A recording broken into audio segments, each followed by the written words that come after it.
Is x greater than y? Very simple prompt. Statement number 1 tells us that x equals y plus 2. What that means on the number line is that wherever y is, if we add 2, we'll land where x is.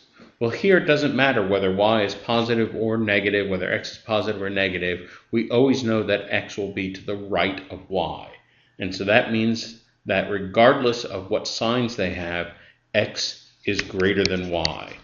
So this statement by itself is sufficient to answer the question. Statement number 2 is a little more complicated. Statement number 2, x over 2 equals y minus 1. So here we're doing some multiplying and dividing. So here I'm going to say, let's pick some numbers. For example, let's pick some nice even number for x. If x equals 8, well then 8 over 2 is 4. And if 4 equals y minus 1, it means that y equals 5. So if x equals 8, y equals 5, and indeed 8 is greater than 5, so x is greater than y. Let's see if this also works for negatives. So let's say x equals negative 8.